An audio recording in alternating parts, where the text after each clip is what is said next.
Hey, what's up, everyone, and welcome to another LooseKeys podcast. I'm Brad Chmielewski, and I'm here with Jake Williams. How's it going? What's going on, man? It's a happy Friday. Yeah, we're recording this on Friday. We still haven't figured out like a good release schedule or process for how often we're going to record this or when we're going to be doing it, but that's fine. It's really whatever works, right? It's when we think there's something to say, and they're pretty infrequent, and sometimes that's I think if you try to do a weekly show, as we know from doing Toon Talk Weekly, and we've done other shows together that are weekly, right. Sometimes you feel like they're not great, and so we'd rather just focus on doing the work that we do have to do, but then maybe like pick apart our insights and kind of reevaluate our last few weeks and condense those into a podcast. Yeah, because like you're saying, do it every week. You just sometimes throw stuff at it, like, oh, let's just talk about, I don't know, computers this time or cameras, and you don't have a good focus. So hopefully by doing them over time, we kind of have this focus and we kind of can think about what we actually want to say. Yeah, I think there was remember we did the Lane podcast, our League of Legends podcast. There was a week where Stark and I spent so much time doing these extra segments, and we did it one time and never did it again because it was so long. It took so long to do to then turn around another show the next week. So right, yeah. So yeah. And I feel like that almost leads into what we wanted to talk about this week, is about like diving into new software, unfamiliar territory, kind of like what we're doing with this podcast. It's just kind of something we're learning, growing, keeping these conversations growing. And lately we've been diving into other software, especially Cinema 4D over the past maybe month or so now. Yeah, look at us. Oh, yeah. You usually see, if you've been following LooseKeys or watching our stuff for a while, it's usually a lot of 2D character animation, very flat and colorful. And yeah, there's another dimension out there, and we've dove in. Yeah. I think we brought it up on a previous podcast that we'd also been recently doing some cell stuff, some frame-by-frame animation in Photoshop. We had a couple freelancers in who have helped us kind of with that stuff too. And we've had an opportunity to throw that into some recent projects. And man, did we just have a slew of projects that came in that all seemed to, our ideas for them were bigger than what we could accomplish in 2D, I think. There was only so much time and only so good faking it could look. Mm-hmm. Yeah, the one with the cell animation we haven't got to post yet, but there was some banners in it that was like, oh, this would look so sweet if we hand keyframe this. And then we're just like, I think we can just do this in 3D and it'll be way easier. Right. And I got to say, as a guy I remember in 2012, I made I moved to Chicago around then, and you guys have the C4D meetups out there. A lot of notable C4D users in the community are out there. I remember 2012, I made a New Year's resolution poster to hang on my wall. And one of them was like, learn 3D. And learn 3D for years has been on my list. Just generally learn it and know it. But I think what I've learned over the last few weeks, and that's what we're talking about today, is that it is not a magic power. It is simply a tool to help you solve whatever problem that you might have for the client that you have, right in front of you. So getting over that hump of I just don't know it, I'll never know it, is tough. And sometimes it takes years to get to the point where you're just suddenly in it and you suddenly just know what you're doing. Yeah. So when you say magic power, are you saying when often you see some people with 3D, especially in their work or in their designs, it just feels like it makes it better? Like, oh, you did it in 3D, of course it's going to be better than what I did in 2D. Yeah, it can be. I think it's just the handful of times in the past that I've jumped into 3D. And I think a lot of motion designers can relate to this, where you just watch a lot of tutorials, or a lot of stuff. I know that we're friends with the Grayscale Gorilla guys, and they've been doing great content for years. And I have things stuck in my head, burned in my brain, as a person who claims to not know the Cinema 4D interface, that I can remember Chris Schmidt saying from tutorials years ago that suddenly were just in the back of my brain, and I knew oh, here's loop selection. I remember Chris telling me how to do this in a tutorial, silly stuff like that. But I guess a magic power is that it seems like crossing that gap into a different type of animation, whether it's from 2D to cell or cell to 3D or something. That seems to be a big barricade to people to wanting to get into it, because it's one that I've experienced and one that I feel a lot more comfortable after these last few weeks we've had on these projects. Yeah, so these projects, I think what helped us maybe get into them a little more was it wasn't, let's take an explainer video or an animation we usually do with a lot of characters and let's just do it in 3D. We've done that before. We did it with projects like Body Shop Bids and My Cabbage and very old projects that just like, oh, we somehow pitched this and we are now in 3D. Yeah. Crap, we got to figure it out. But these projects involved a lot of like cell render, line art, just like high tech kind of designs that look very, I don't want to say simple, just they look clean and they're easy to reproduce in 2D and 3D. So it made a lot of sense for some of the camera moves and design decisions that if we just went into 3D, we don't have to make this look correct. We're not trying to like model a car here and make sure it can actually function and drive. We just need the outline there, really, and and then we can turn around it and we don't have to fake those lines in 2D.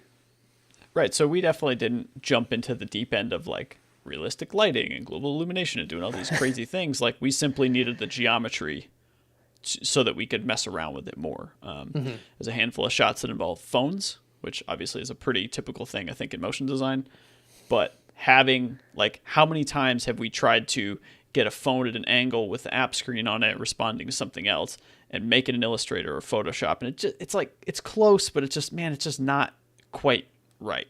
But in 3D, I can just have the model, kick it out, toss the screen on there, as an animated movie and be done. It was about figuring out those things. But yeah, we stayed wicked simple with a lot of this stuff with Sketch and Tune, and Cell Renderer went quite a long way. I still think there were times when you and I were even commenting later, we're like, I think we're not doing the sketch tag / like Sketch and Tune rendering correctly. Like one was overriding the other or something like that. But it worked. Like we were able to accomplish the look we were going for. Yeah, and sometimes we would kick that out in, Cineware, just bring the file into After Effects like that. Other times we were rendering them out, so it was a really easy, just, I don't want to say we had a very good workflow, but it was whatever the shot needed to do. Whoever was kind of tackling that would figure it out, and if someone else needed to jump in, they're just like, okay, I'll figure it out too. Like, there was less, there was no process set ahead of time where often we open After Effects now and be like, where is this stuff? This makes no sense. Why is this put together this way? But when it's all just hacked together, as we're learning it, it's just kind of like, oh, okay, I'll try to figure out what he did here. Yeah. And I think because I don't know, we were kind of new at it, like something that I got really comfortable with on these projects was image sequences, something that we barely ever use. Right. We've used it for a few, like a cell splash or something like that here and there, or some kind of reveal. But as we got further down the line, one of the I think the third or fourth project, I've lost the track now, that we did with this sort of stuff in it, when we got there and the client had to change to something, suddenly I was like, this is amazing.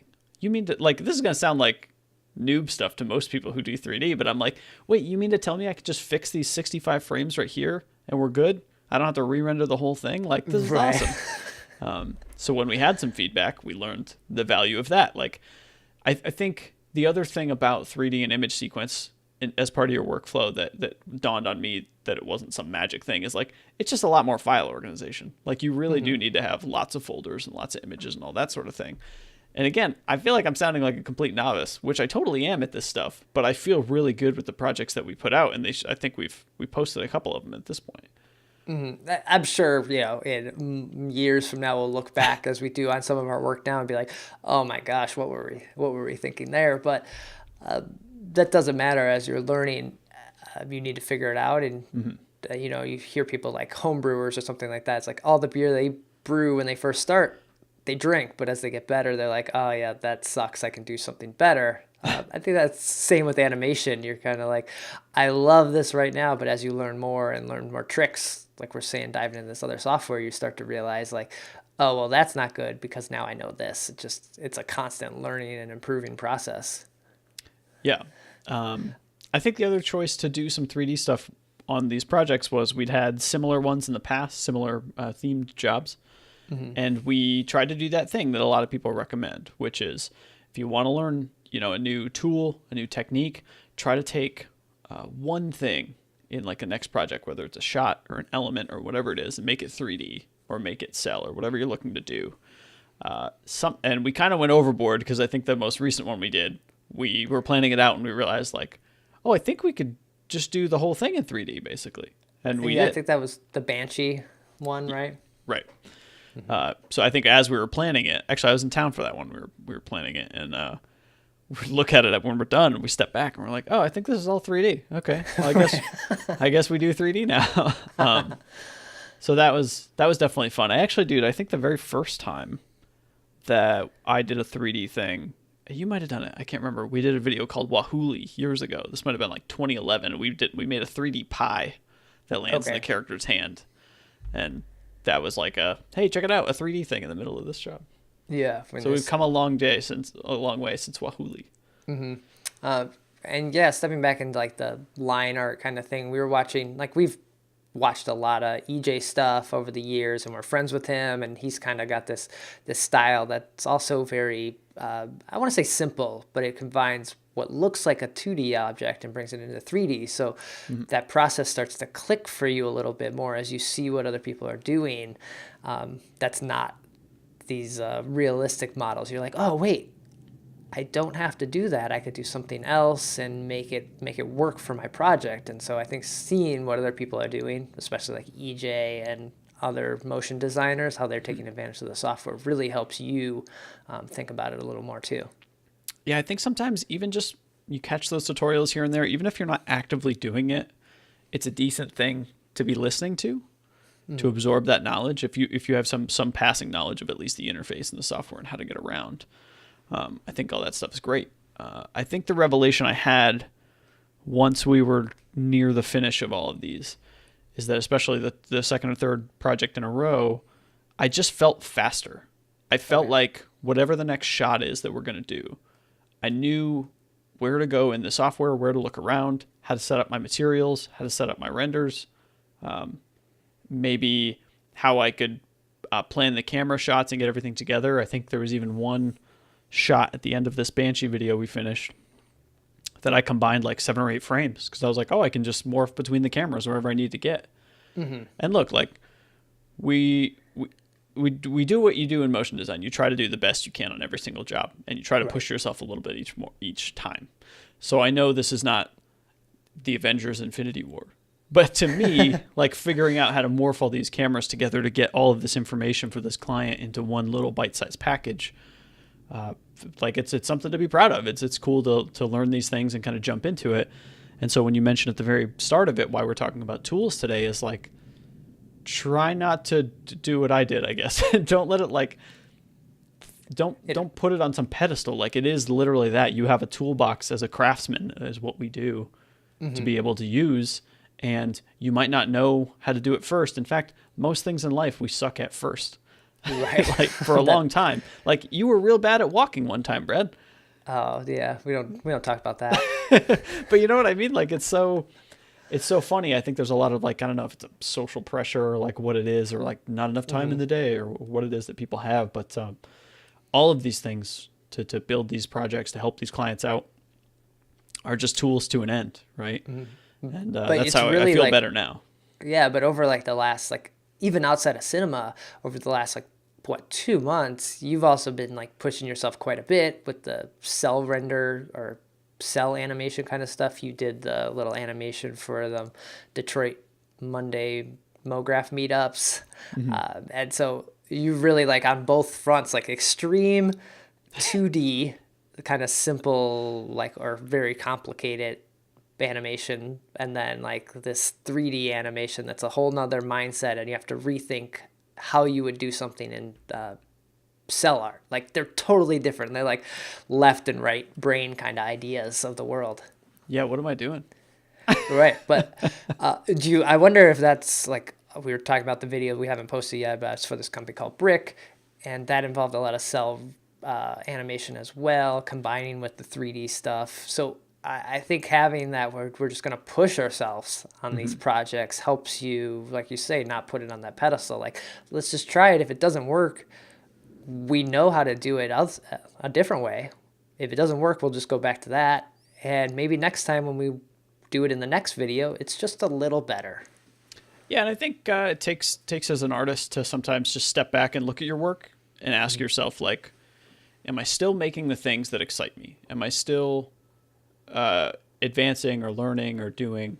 Because to be fair, dude, you can make a career in this industry just doing the same thing over and over again that you're decent at doing. But maybe there comes a time that you do want to learn something different, that you do want to push yourself into different tool sets. And the information's out there. Like, there's tons of it out there. There's also, like, that information a lot of times resides in people, other people who are better than you at doing that stuff than not even just tutorials. And most people, when you reach out to them, will want to say hello. Like, nobody's like truly a jerk about it. So when you have questions, like I did the Detroit MoGraph Mondays animation, that was definitely not all me. That was like me reaching out to a few people that knew what they were doing, to like guide me down the path to be able to accomplish something. So, those are two very random things. I don't know why I went on either side of the spectrum, because I think I was just feeling about my work that I'm like, there could be something more here. There could be something different. And maybe you just got to break out of that comfort zone and actually try to do the different thing. Mm-hmm. Was there, now that you've done both of them and we've done both of them, is there one you like more than the other? For me, I know the 3D stuff, I don't want to say like the magical, but it's less painstaking than the cell animation. Like, the results you get are much quicker, and you can try and you can be like, oh, that didn't work, I broke it. I can start over. But when you're doing cell animation, it's like, oh, I broke it. Well, that's an entire day. I guess I'll try again tomorrow. It's kind of, there's something sad when you mess up in a cell animation. Yeah, it's one of those things where, like, with cell, I learned quickly that if you don't check back a few frames every so often, or constantly rather, you could have gotten something wrong in one frame, and now you followed the path down that way. And now you're like, oh, this isn't what I wanted, but I see where I messed up, and now, I lost all that time. Mm-hmm. I will say that moving from years of After Effects to 3D, the principles move over, you just have another axis, right? Like, I'll also say, like, I love the Maxon timeline. Like, it's way better than After Effects could ever be. I don't want to jump on, like, the After Effects crap train, but oh my goodness, dude. Like, oh, you mean to say I can, like, position the graph exactly how I'd like it to see my object move that way? Huh, what a thing. Yeah. But there's something about doing traditional frame by frame stuff that, and I don't know that I'll ever try it on paper, that's for sure. I need my eraser and stuff. That is very rewarding when it's done. I didn't make a Disney animation, but the steps I took, and I wrote up a Behance post, like my behind the scenes, like trying to figure this out over the course of a month or a couple of weeks, and the amount of, like, where I saw the thing start to what it ended as, I was like, oh my goodness, like, look at this thing we put together. This is so cool. But it was so hard to get there. So it's definitely pretty rewarding. Whereas I think 3D, for me at least, was just like transitioning to another mindset of being able to wrap my head around, like, where do I put the camera to get the shot composed the way I need to, that kind of thing. Yeah. And hopefully now that we've now done this on these multiple videos, that with the line art style, we can transition that to some of maybe the other character things and just bring in those elements more often. Like you mentioned, the pie thing or these banners we had in this other video, morphing that and combining those styles a little more, I think is going to help all of our projects look better moving forward. Yeah, I think for us personally, there was a time when if we brought up doing a 3D or a frame by frame thing, it felt like maybe we just shouldn't. Like, we would bring it up and then we'd get to actually working on the project and we're like, I don't know, man, find another way to do it. We don't have time, kind of thing. That happens. The not having time, I think, is the biggest excuse for why any of us don't end up trying anything new with software or design techniques or anything. It's like, well, I know how that works. I just don't have time to worry about it. But then you're in a rut, right? Then you have those weeks where you're like, I'm an awful artist and I'm not good at anything because I didn't learn how to do the new thing. Right. And I think that it sounds silly to say, but like when you do it more, you get quicker at it. You get better at deciding if you can or can't. So I have no qualms anymore about if we need quick flourishes or something in a video and we have an extra day, Like, if I can do them by hand and it would look nicer to do that, if it would solve a problem better, sure. Even just the other day, we have another video we're in the process of doing storyboards for. I needed to show the app logo on a phone for a few different things. I was like, okay, well, let me quickly mock up this phone, tilt it the way I want, and then do some 2D strokes around it to make it look like it's, spinning, that kind of thing. And I was weirdly blown away by myself, being like patting myself on the back for like quickly saying like, oh, I could just mock up this phone real quick in Cinema. I know how to light it just like this style. And then kick out a JPEG just for the storyboard frame we needed. Like, it was so it's weird. It's getting over that hump of thinking that you can't, because you totally can. But with a lot of these things, it is quite literally what you said, Brad. It's putting in the time. It's finding the time to, in my case, play one less game of Hearthstone and watch one more tutorial. You know what I mean? Like, it's like, right. You do have to budget those things.